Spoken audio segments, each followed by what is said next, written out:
amazing human beings coming together for one sole purpose to talk about the power of surrender, the power that can happen in your life when you actually step out and let God step in.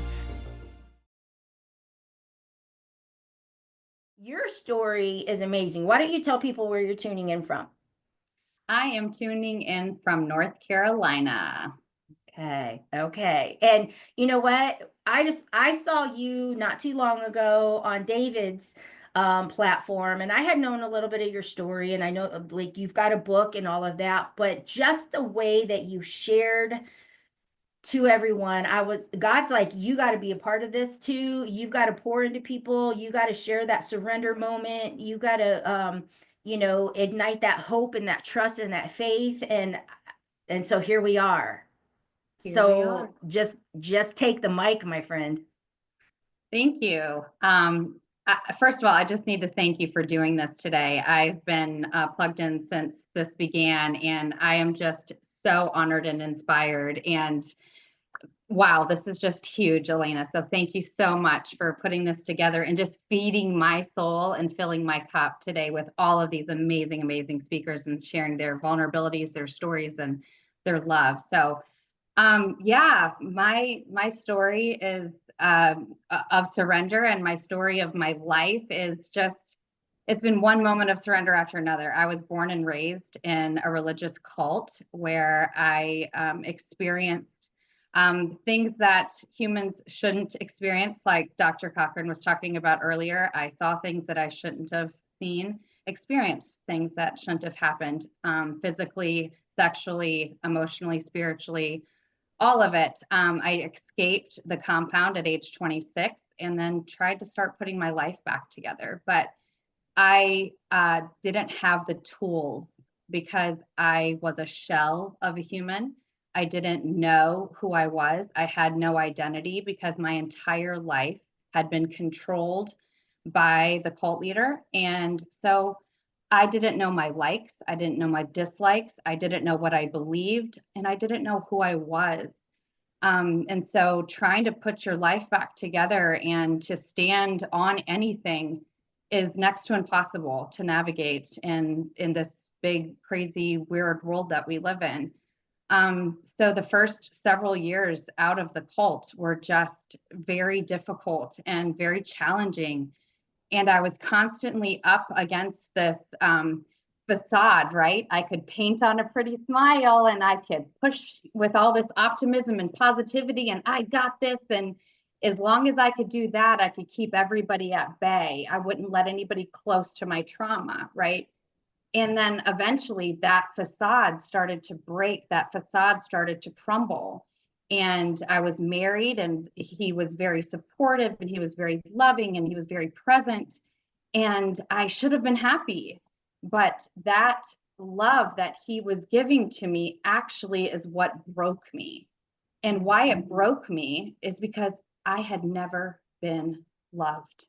I had never been loved by my parents. I'd never been loved by my family, I'd never known love. And so I fought against love because I didn't know how to be loved. So I created chaos. I created discourse. I created drama to push him away because I was in my subconscious. I just knew he was going to hurt me just like everybody else in my life ever had. And so I just created this alternate life, waiting for the other shoe to drop, waiting for him to hurt me, for him to become a bad guy, just like everybody else in my life had ever been. And that's where God Wow. stepped in. Wow. So it's almost like when they say power of the mind and you actually attract, that.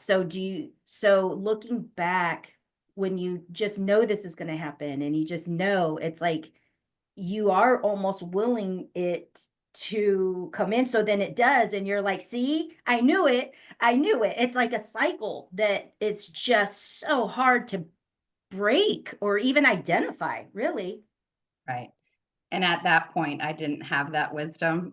It would Okay. be many, many years before I would understand the power of thought and the power of choice and the power of me and the power that God has put inside of me, it would be a long time before I would understand all of that. But when I say that God stepped in, God literally allowed me to go to the deepest, darkest pits of hell and experience a new type of pain that I had never experienced within the cult because I was just a shell, right? I was a shell. But now with my husband's love at that, like, and all these new things happening around me, I actually was starting to have emotion. And I just broke. I broke physically, I broke emotionally, I broke mentally. And that was what finally got my attention. And when I was like, I don't want to live like this. I can't live like this. Something has to give. Something has to change. And that's when God said, okay, are you ready to surrender? And I said, yes. And so like, can you take us into that moment? I mean, and I know it's not a single moment, but I just mean in that moment in time, like, did you have to first, were you like angry at God? Did you have to like forgive God? You know what I'm saying? I'm like trying to think like if you grew up as this shell and you almost don't realize what you don't know, like you almost don't know what you're missing because you have never had it. And so now you're aware. Was there a moment where you were just like angry at God? Like now you want me to have faith in you, but how did all this happen? I'm just curious. This is like my own curiosity now. Girl, angry is an understatement. I left. I was like, there can't be a God if in the presence of God and in the name of God, these things happened to me. That I was starved, I was raped, I was molested, I was beaten in the name of God. How can there be a God? How is that possible? How do those things reconcile? They don't, right? And so, yes, I went through a long period of mourning, of anger, of just of not understanding how that's possible, right? And so I ran from God. I don't want anything to do with God. I don't want anything to do with anything that has to do with God, right? And then something happened where I just realized, oh, I'm all alone. And the only thing that I know is when I was a little child and I knew God before the trauma started, that was when I didn't feel alone. So is that the missing piece? And that's what got my attention. I was alone while surrounded by people my entire life. But as a child, I knew God. I loved God in my innocence, in a naive way that was beautiful and it was sacred. But I turned that off as a child when my trauma started at age 8. And so I went back to that place. And now I'm in this new season and I'm broken physically, mentally, emotionally. And I'm like that aloneness, right? And that's what I was like, okay, I gotta reconnect. And so yes, I had to go through a process of forgiving God. But then I realized God was actually the only one that never left me. God was the only one that never hurt me. God was the only one that didn't walk away. I walked away. And so I had to walk my ass back. I had to pull it all back and I had to go back and I had to surrender and I had to say, okay, God, I'm clearly making a mess. I'm clearly creating chaos everywhere I go. And I can't wear this face any longer. I gotta do something different. I love that. How many of us have ever been like, okay, I'm clearly making a mess. And I say that, a hot mess all the time. And that is why, like, I just my spirit gravitates towards you. And it just does. And it's because it's pure, like you are a true example of the work and the purity of God's love. And it's amazing that you can share that portion of your life that is very dark, but you do it with such um grace, and it's inspiring. There's a lot of people that are sitting in this like muck. I like to call it like a muck, and or even uh like when you have like grease or oil and it still leaves like a residue. People that are really pushing through these difficult times in their lives find that they're leading towards that healing, but it's still there. And I know that you're a human being, so yeah, you're not perfect, but you are an inspiration that you can go through the muddiest, the dirtiest, ugliest of times and still love God, and God's love will still pull you through. Yeah, and I've heard this mentioned several times today that, our most painful parts of our lives become our purpose, which inspires and helps somebody else out of their most painful time. And that's the life that I'm getting to live now. It is a choice.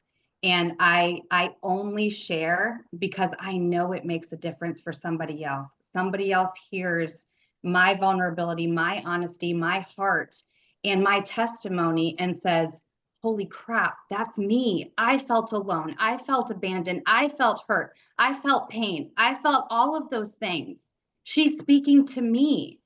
And that gives me the purpose, gives me the passion, gives me the courage to share, because this is ugly, this is gross, this is yuck.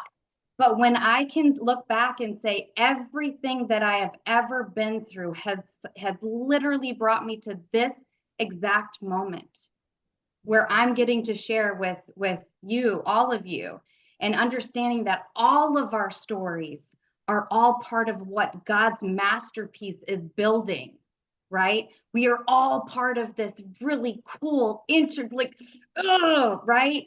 But it's all part of what God's doing to like create this thing that we call life. But we're all part of it. And my everything that I've experienced in the cult and then since the cult, because my trauma didn't stop once I got out of the cult. I still have been through lots of stuff, divorce, miscarriage, I've been through a lot after the cult as well, but now I'm gaining the tools to be able to stand on my own foundation of who God says I am and who God says I am going to be as I continue to grow, to learn, to elevate, and take my community with me. That's what God's calling me to be. And I love that. And when you talk about that, the reason that we're here, the reason, was discovering my deceased husband's affair.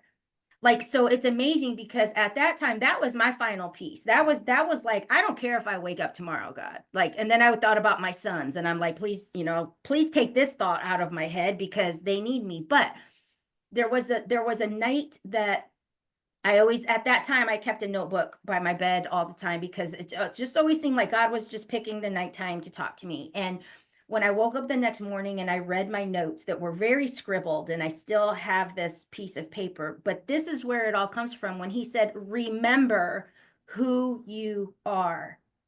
Remember whose you are. Yes. Yes. Boldly step forward, show your crown. Like, I didn't come up with show your crown. In fact, it sounded weird to me. But when you're saying that, it is there's a time to, yes, remember who you are. And even if somebody tried to take that away from you, even if somebody tried to silence you, even if somebody told you to, I remember being told sometimes it's better to be the listener, which means sit back and just shut up, be Yes. seen, not heard. But God says, boldly step forward, Yes. show your crown. And you know what, Martha? Your crown is your pain. Your crown is the thorns. Your crown, is the uck, and if we can't, if we need to boldly step forward and share that. Yeah. So the And crown isn't always gems and shiny, and no. the crown actually is pretty, it's a hot mess. Yes. But we need to Yes. boldly step forward and show it because God says, remember who you are and whose you are. And so I just see that in you and your story, like you inspire people. Thank you. And I remember seeing you speak on the Movement Maker stage last year, and I walked up to you after you spoke, and I was like, "I'm taking my crown." And that's literally that that event is where this all started for me, where I gained the courage to say, no, I'm going to speak up. I'm going to share. I hadn't up until that point. And I was like hearing all of those people, but you, I remember walking up to you and say, I'm taking my crown. It is my time. It is, God is calling me to this, and I have something to say, and God's done something in me. And now it's time for me to take that to the next level. So thank you for that. And that was just that's where it all began for me. This last year has, like you said, I haven't even known you a year yet, but so much has changed. And I've had so many opportunities because of that, because of stepping boldly into my yuck. I had to step boldly into my yuck to be able to do all the things that I have. And it's been a beautiful surrender.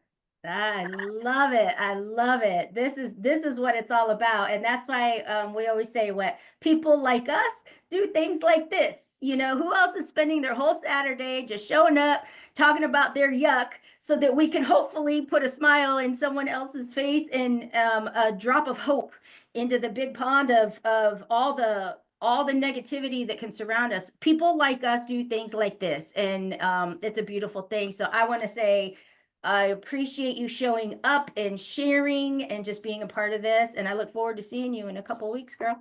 Thank you. I can't wait to hug you. Come on, Nashville. Woo woo, move a Thank maker. you. All right, honey.